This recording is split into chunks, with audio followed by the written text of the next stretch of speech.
আসসালামু আলাইকুম, কেমন আছেন সবাই? আশা করি আল্লাহর মেহেরবানিতে সবাই খুব ভালো আছেন। Welcome to Maria kitchen. আজ আপনাদের সাথে শেয়ার করব ভিন্ন স্বাদের মুরগির মাংস রান্না করে দেখাবো আজ। সবসময় তো আমরা একরকম করে মুরগি রান্না করে খাই, তবে আমার মতন এই ভিন্ন স্বাদের এই রেসিপিটা একবার হলেও বানাবেন। স্বাদ না ভোলার মতন কিন্তু একটা রেসিপি। তো চলুন কথা না বাড়িয়ে আমার আজকের রেসিপিটা শুরু করা যাক। প্রথমেই এখানে নিয়ে নিলাম কিছু শুকনো মরিচ আর কালো গোলমরিচ আর কিছু আস্ত জিরা। আমি এগুলোকে একটু শুকনো খোলায় টেলে নিয়েছিলাম। এখন আমি এই সব উপকরণকে একটু শিলপাটায় বেটে নিচ্ছি। আপনারা চাইলে এই কাজটা ব্লেন্ডারও করে নিতে পারেন। তো ভালোভাবে বেটে নেওয়া হয়ে গেলে আমি এগুলোকে একটি বাটিতে উঠিয়ে নিলাম। এবার আমি এখানে নিয়ে নিলাম কিছু পুদিনা পাতা আর বিলাতি পাতা। এখন এগুলোকেও একটু মিহি করে বেটে নেব।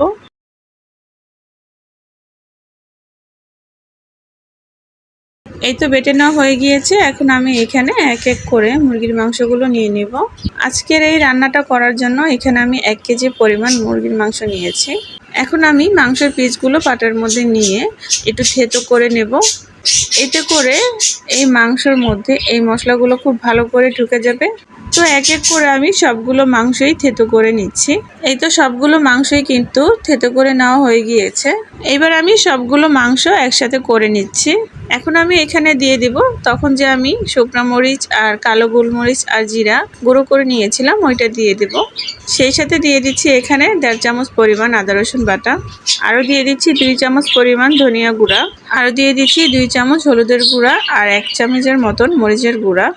যেহেতু এখানে কালো গোলমরিচ আর শুকনো মরিচ আমি একসাথে কিন্তু তখন গুঁড়ো করে নিয়েছিলাম, তাই এখানে ঝালের পরিমাণটা একটু বুঝে শুনে দিয়ে নেবেন। তো শেষ পর্যায়ে আমি এখানে দিয়ে দিলাম স্বাদ মতন লবণ আর কিছু সরিষার তেল। তো দেওয়া হয়ে গেলে সব কিছুই কিন্তু আমি এখন হাত দিয়ে খুব ভালো করে মেখে নেব। আর এই রান্নাটায় কিন্তু খুব বেশি মশলার প্রয়োজন হয় না, এই অল্প মশলাই কিন্তু রান্নাটা দারুণ হয়। এখন মশলাগুলো হাত দিয়ে খুব ভালো করে মেখে নিতে হবে, যাতে মাংসের গায়ে গায়ে একদম ভিতর পর্যন্ত পৌঁছে যেতে পারে।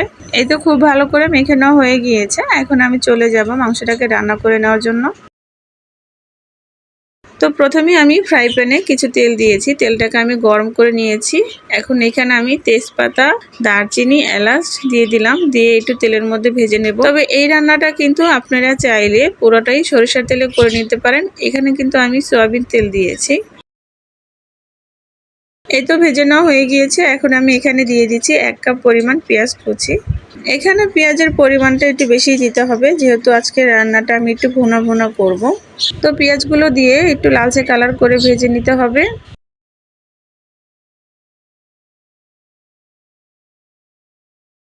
যখন পেঁয়াজের কালারটা একটু চেঞ্জ হয়ে আসবে তখন আমি এখানে দিয়ে দিব মুরগির মাংসগুলো। দিয়ে এখন নেড়ে চেড়ে পেঁয়াজের সাথে খুব ভালো করে মিশিয়ে নিচ্ছি।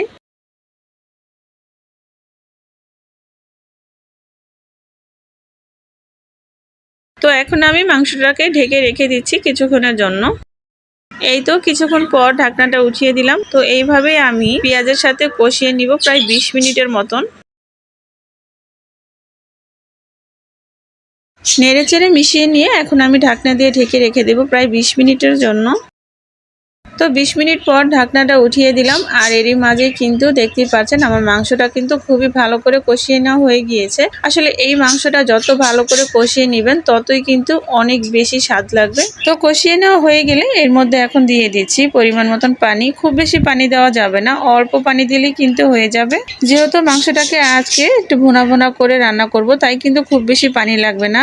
এখন আমি ঢাকনা দিয়ে রেখে দিব প্রায় 15 মিনিটের জন্য। 15 মিনিট পর এই তো ঢাকনাটা উঠিয়ে দিলাম। এখন আবারও নিচ থেকে একটু নেড়ে চেড়ে দেবো। এই পর্যায়ে কিন্তু আমার এই রান্নাটা প্রায় হয়ে গিয়েছে। এই তো 5 মিনিট পরেই কিন্তু আমার এই রান্নাটা একদম কমপ্লিট। এখানে কিন্তু আমি আর আলাদা করে কিছুই দিচ্ছি না, জিরার গুঁড়াও দিচ্ছি না, গরম মশলার গুঁড়াও দিচ্ছি না। তো চলুন এখন পরিবেশনে যাওয়া যাক।